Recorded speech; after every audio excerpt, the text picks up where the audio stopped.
Hello everyone, welcome to our channel. तो friends समस्त को कृष्णा एकेडमी क्लासेस को बहुत बहुत स्वागत। तो आज आम देखा राइट टू फ्रीडम जोटा कि स्वाधीनता अधिकार आर्टिकल 19 रु 22।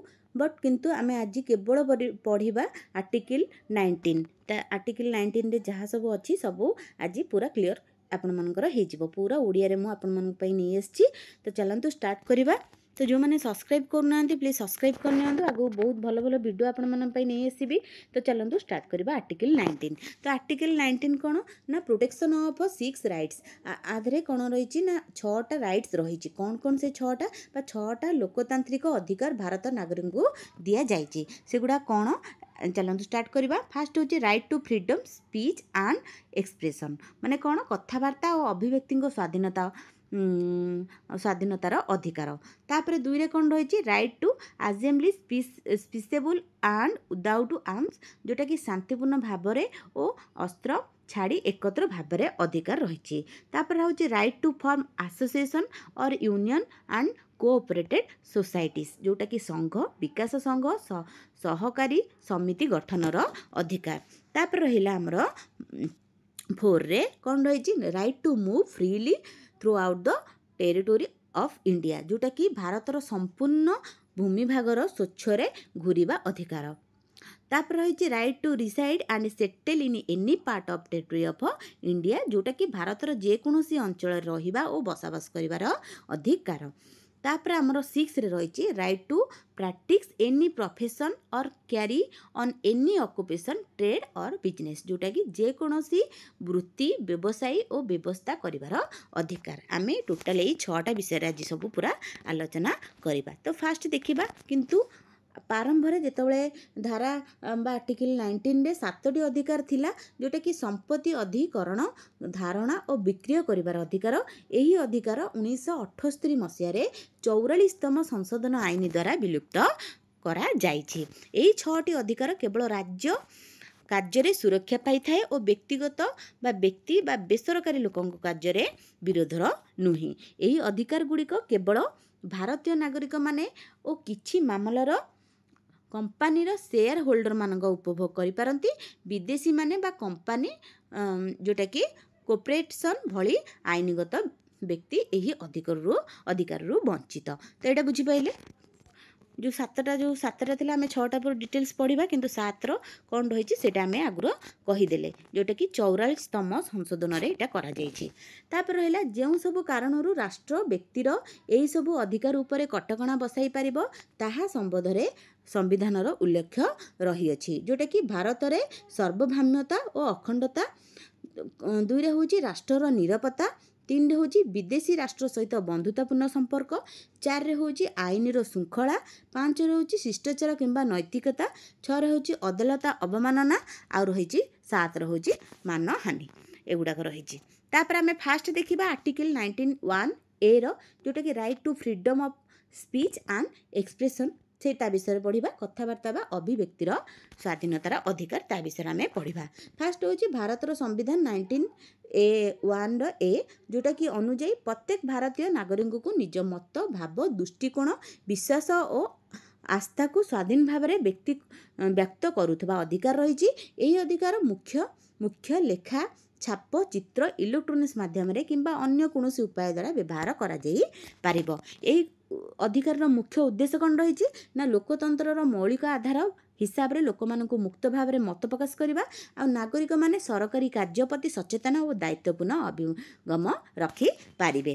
तापर होची सर्वोच्च न्यायालय अनुଯାयी स्वाधीनतार अंतर्भुक्त करे कौन रही ना निजे और अन्य मत प्रचार करने अधिकार। प्रेस और सांबादिकर स्वाधीनता। वाणिज्य विज्ञापन प्रसारण करिवार अधिकार। फोन कथबार्ता अनुसूचित विरोध में सुरक्षा। टीवी इलेक्ट्रोनिक्स माध्यम रे व्यक्तिगत प्रकाश करने अधिकार। राजनीतिक बंद विरोध में अधिकार। सरकारी कार्य विषय में जानिबार अधिकार आ मौन रहिबार अधिकार बा फ्रीडम ऑफ साइलेंस एगुड़ाक सब रही सर्वोच्च न्यायालय अनुଯାयी स्वाधीनता अंतर्भुक्त। तापर आमे देखिबा 19(1) रो आर्टिकल 19(1) रो जोटा कि शांतिपूर्ण भाव एकत्र हेबार अधिकार जोटा कि right to assembly peaceable and without arms କ'ଣ ରହିଛି ନା ପ୍ରତ୍ୟେକ ଭାରତୀୟ ନାଗରିକଙ୍କୁ ଅସ୍ତ୍ର ବା ଅନ୍ୟ ହିଂସାତ୍ମକ ଉପକରଣ ବିନା ଶାନ୍ତିପୂର୍ଣ୍ଣ ଭାବରେ ଏକତ୍ର ହେବା ଅଧିକାର। ଏହି ଅଧିକାରର ଉଦ୍ଦେଶ୍ୟ କ'ଣ ରହିଛି ସେଇଟା ଦେଖିବା। ବିଧାନ ସଭାର ସ୍ୱାଧୀନତା, ଯେଉଁଟାକି ପ୍ରତ୍ୟେକ ନାଗରିକଙ୍କ ଶାନ୍ତିପୂର୍ଣ୍ଣ ଭାବରେ ବା ବିନା ଅସ୍ତ୍ରରେ ଏକତ୍ରିତ ହେବାର ଅଧିକାର ଅଛି। ସାଧାରଣ ସଭା ପ୍ରଦର୍ଶନ ଶୋଭାଯାତ୍ରା କରିବାର ଅଧିକାର ରହିଛି। ହିଂସାତ୍ମକ ତାପରେ ବିଶୃଙ୍ଖଳିତା ଦଙ୍ଗପୂର୍ଣ୍ଣ ସମାବେଶ ଆଉ କିମ୍ବା ସର୍ବଜନନୀ ଶାନ୍ତି ଭଙ୍ଗ କରିଥିବା କିମ୍ବା ଅସଶସ୍ତ୍ର ବ୍ୟବହାର କରୁଥିବା ସମାବେଶକୁ ସୁରକ୍ଷା ଦିଏ ନାହିଁ। ଏଥିରେ ଧର୍ମଘଟ କରିବାର ଅଧିକାର ଅନ୍ତର୍ଭୁକ୍ତ ନୁହେଁ। ରାଜ୍ୟରେ 2ଟି ଆଧାରରେ ଯୁକ୍ତିଯୁକ୍ତ ପ୍ରତିବନ୍ଧକ ଲଗାଯାଇଛି। ଫାଷ୍ଟ ହେଉଛି ଭାରତର ସାର୍ବଭୌମତା କିମ୍ବା ଅଖଣ୍ଡତା ଏବଂ ସମ୍ପୂର୍ଣ୍ଣ ଅଞ୍ଚଳରେ ଯାତାୟାତ ବ୍ୟବସ୍ଥା ରକ୍ଷଣାବେକ୍ଷଣ ସମେତ ସର୍ବଜନନ ଶୃଙ୍ଖଳା। ଏଗୁଡ଼ାକ ରହିଛି ଆମର କ'ଣ ରାଇଟ୍ ଅଫ୍ ଆସେମ୍ବଲି। ଏଇଟା ରହୁଛି 1973ର ଧାରା 144 ଅନୁଯାୟୀ ଏକ ନ୍ୟାୟଦଂଶୀ, ଯେଉଁଟା ମ୍ୟାଜିଷ୍ଟ୍ରେଟ୍ କହିବା, ଯଦି ମନା କରନ୍ତି ଯେ କୌଣସି ସଭା ଭେଟ ବା କିମ୍ବା ଏକତ୍ରିତ ହେବା ଦ୍ୱାରା ମାନବ ଜୀବନର ସ୍ୱାସ୍ଥ୍ୟ ସୁରକ୍ଷା କିମ୍ବା ବିପଦ ଅସୁବିଧା ବାଧା ବା ଅନାବଶ୍ୟକତା ଅସହଜ ସମ୍ପୂର୍ଣ୍ଣ ଭାବରେ ସମ୍ଭାବନା ଅଛି, ତେବେ ଏହି ସଭା ବା ଏକତ୍ରୀକରଣକୁ ସେ ନିଷେଧ କରିପାରନ୍ତି। ଏଇଟା ହେଉଛି 1973 ମସିହାର ଧାରା 144 144 ଅନୁଯାୟୀ। ଏଗୁଡ଼ାକ ସବୁ ଟିକେ ମନେ ରଖିବେ କେଉଁଠି କେବେ କ'ଣ ହେଇଥିଲା। ତାପରେ ଆମେ ଦେଖିବା ସେଇଗୁଡ଼ାକରେ ଇଣ୍ଡିଆନ୍ ପ୍ୟାନେଲ୍ କୋଡ଼୍ ମାନେ କ'ଣ, ସେଇଟା ହେଉଛି ଧାରା 141 ଅନୁସାରେ କ'ଣ ରହିଛି। ଏଇଟା 5ରୁ ଅଥବା ଅଧିକ ବ୍ୟକ୍ତି ଯେତେବେଳେ ଏକାଠି ହୁଅନ୍ତି କିମ୍ବା ଉଦ୍ଦେଶ୍ୟ ନିମ୍ନଲିଖିତ କୌଣସି ଅବାଧ୍ୟ କାମ ଥାଏ, ଏହି ସଭାର ଅବାଧ୍ୟ ଏକତ୍ରୀକରଣ, ଯେଉଁଟାକି ଅନଲଫୁଲ୍ ଆସେମ୍ବଲି ବୋଲି କୁହାଯାଏ।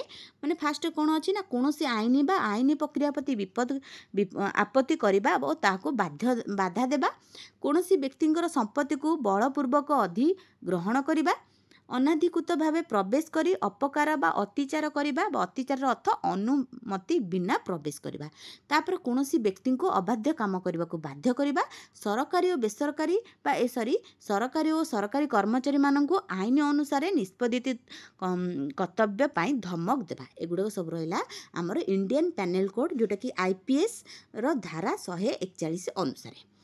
ତାପରେ ଆମେ ଦେଖିବା ଫ୍ରିଡମ୍ ଅଫ୍ ଆସୋସିଏସନ୍ ବା ସଂଗଠନର ଗଠନ ସ୍ୱାଧୀନତା, ସେଇଟା ଆମେ ଦେଖିବା।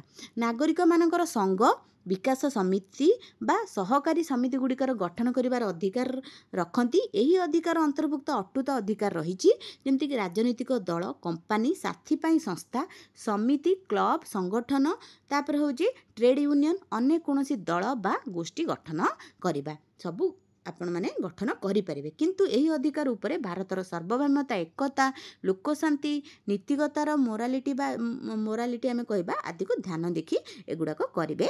ଯଦି ରାଜ୍ୟ ଦ୍ୱାରା ସଂଗଠିତ ଉପରେ ସୁସଂଗତ ସୀମାବଦ୍ଧକ ଲାଗୁ କରାଯାଇପାରିବ।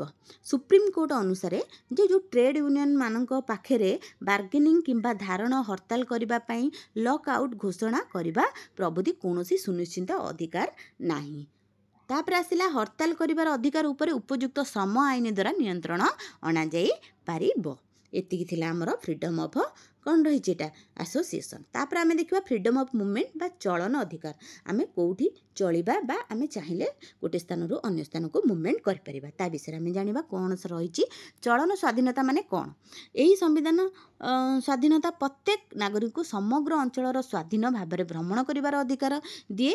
କୌଣସି ବା ଗୋଟିଏ ରାଜ୍ୟରୁ ଅନ୍ୟ ରାଜ୍ୟକୁ କିମ୍ବା ଗୋଟିଏ ରାଜ୍ୟ ମଧ୍ୟରେ ଗୋଟିଏ ସ୍ଥାନରୁ ଅନ୍ୟ ସ୍ଥାନକୁ ସ୍ୱାଧୀନ ଭାବରେ ସେ ଭ୍ରମଣ କରିପାରିବ।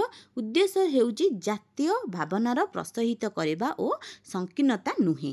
ତାପରେ ହେଲା ଯୁକ୍ତିଯୁକ୍ତ ପ୍ରତିବନ୍ଧକ 2ଟି ରହିଛି। ଗୋଟେ ହେଉଛି ସାଧାରଣ ଜନତା, ଆଉ ଗୋଟେ ହେଉଛି ଯେକୌଣସି ଅନୁସୂଚିତ ଜନଜାତିର ସ୍ୱାର୍ଥର ସୁରକ୍ଷା। ଅନୁସୂଚିତ ଜନଜାତିର ସ୍ୱତନ୍ତ୍ର ସଂସ୍କୃତି, ଭାଷା, ପ୍ରଥା, ଆଚରଣ ସୁରକ୍ଷା ଦେବା, ଶୋଷଣ ବିରୋଧରେ ସେମାନଙ୍କୁ ପାରମ୍ପରିକ ବୃତ୍ତି ଏବଂ ସମ୍ପତ୍ତିକୁ ସୁରକ୍ଷା ଦେବା ପାଇଁ ଆଦିବାସୀ ଅଞ୍ଚଳରେ ବାହାର ଲୋକଙ୍କୁ ପ୍ରବେଶ କରିବାର ପ୍ରତିବନ୍ଧକ କରାଯାଇଛି। ଆମେ ଆଦିବାସୀ ଲୋକଙ୍କ ସେଠି ଯାଇକି ଚଳିପାରିବା ନାହିଁ ବା ଆମେ ସେଠି ଯାଇକି ରହିପାରିବା ନାହିଁ। ଯଦି ସେମାନେ ଯଦି ପ୍ରତିବନ୍ଧକ କରନ୍ତି ତାହେଲେ ଆମେ ସେଠୁ ଆସିପାରିବା। ତାପରେ ଦେଖିବା ଚଳନ ସ୍ୱାଧୀନତାର 2ଟି ପାର୍ଶ୍ୱ ରହିଛି। ଗୋଟେ ହେଉଛି ଅନ୍ତର୍ଗତ ବା ଇଣ୍ଟରନାଲ, ଆଉ ଗୋଟେ ହେଉଛି ବାହ୍ୟ ବା ଏକ୍ସଟର୍ନାଲ। ଅନ୍ତର୍ଗତ ବା ଇଣ୍ଟରନାଲ କ'ଣ ନା ଦେଶ ମଧ୍ୟରେ ଚଳନ କରିବା, ବାହ୍ୟ ମାନେ ଦେଶ ବାହାରକୁ ଯିବା। ଅନୁଚ୍ଛେଦ 19 ଆଉ 21 ପ୍ରାୟ ସମାନ, केवल अंतर्गत चलन स्वाधीनता सुरक्षा देता है। आउ 21 कौन जा व्यक्तिगत स्वाधीनता जीवन अधिकार अंतर्गतर बाह्य चलन बा देश बाहर को जीवा जोटा कि अनुच्छेद 21 रही। तापर आम देखा फ्रीडम ऑफ रेसिडेंस जोटा कि निवास स्वाधीनता नागरिक मान देशर जेकोसी अंश में निवास करेंगे और स्थायी भाव में बसवास कर अधिकार रही। यार अधिकार दुईटी अंश में विभक्त कर फास्ट हूँ देशर जेकोसी अंश में अस्थायी भाव निवास करने अधिकार आ देशर जेकोसी भाव में स्थायी भाव में अधिकार यहाँ रही आमर दुईटा भाग में विभक्त यही अधिकार जातीयताबोध को बढ़ाए और संकीर्ण मानसिकता को रोके। राज्य द्वारा जुक्ति संग्रह नियंत्रण जोटा कि रिजेबल रेस्ट्रिक्शन बाय स्टेट दुईटी कारण उपर यही अधिकार उपर नियंत्रण लागू करा जाई परिबो। फास्ट होची साधारण लोकंकर हित आ गोटे होची निर्धारित जाति गोष्ठीर हित सुरक्षा पाई। फास्ट होची निर्धारित जाति गोष्ठीर स्वतंत्र संस्कृति भाषा परंपरा चालीचलन वृत्ति को सुरक्षा देबा आ गोटे होची बाहर लोकों पई तांको अंचल को निवास करबा और बसिबा उपरे निषेध लागू रही। संपृक्त अधिकार कौन जा ओभरलैपिंग राइट कौन सेटा निवासर अधिकार और चलन अधिकार यही दुईटी अधिकार एकापरि जड़ित और एका उपरे अन्यटी पूरक। ठीक अच्छे। तापर आमे देखिबा freedom of profession occupation trade and business जोटा कि वृत्ति और व्यवसायी स्वाधीनता कौन नागरिक माने जेकोसी वृत्ति करें जेकोसी जीविका उपार्जन कार्य आ व्यवसाय किंबा वाणिज्य करिवार अधिकार रही। यही अधिकार जीविका उपार्जन समस्त उपाय को आवरण करे। राज्य द्वारा जुक्ति संगृहित नियंत्रण आ राज्य में निम्नलिखित आधार में नियंत्रण लागू करिपरिबा जोटा कि साधारण लोक मानकर हित पाई आ गोटे राज्य अधिकृत पाई। राज्य अधिकृत दुईटा भाग में विभक्त करा जायछि। गोटे होछि कोनोसी वृत्ति पाई आमे आवश्यक वृत्तिगत योग्यता निर्धारण करिपरिबा कोनोसी क्षेत्र में राज्य द्वारा एकाधिकार स्थापन करबा पाई व्याख्या देबा आवश्यकता नुहे। ए दुईटा थिला हमर राज्यर अधिकृत अनुसूची व्यवसायी बा वृत्ति स्वाधीनतार नाही जोटा कि not covered under this right कौन रही सेटा देखा। यही अधिकार से माने सामिल जो माने कौन करती ना अनैतिक कार्य जमती कि नारी आ शिशु मान चालन करवा आ विपदजनक कार्य जमती कि औषध आ विस्फोरणर व्यवहार एपरी कार्य को राज्य संपूर्ण भाव निषेध करें किंबा लाइसेंस द्वारा नियंत्रण करें। एति थिला हमर कौन ना फ्रीडम ऑफ राइट्स जोटा कि 19 आमर आर्टिकल 19 संपूर्ण भाव में यही वीडियो रे मु आपण मानकु बुझाई देछि। आर्टिकल 19 टा देखंतु केते बड़ आर्टिकल 19 टा ओनली आम एथरे बुझिले। तो जदि वीडियोटी भल लगी निहाती सब्सक्राइब करंतु लाइक करंतु कमेंट करंतु। तो जोटी जदि भूल थिबा आपण माने कमेंट रे जणाई परिबे। तो चलते वीडियोटी मुझे एंड कर दूसरी। नेक्स्ट वीडियो आम देखा 20, 21, 22 पूरा 3टा जदि बड़ हो गला ताले मु पुणी पार्ट करदेवी राइट ऑफ फ्रीडम रे। एटा पार्ट 1 आ पार्ट 2 जदि पार्ट 2 तो आसीबो जदि अधिक थिबो ताले मु आउ माने आउरी पार्ट करि पारिबी। तो चलते वीडियोटी एंड कर दूसरी। जो मैंने देखी से बहुत बहुत धन्यवाद। Thank you.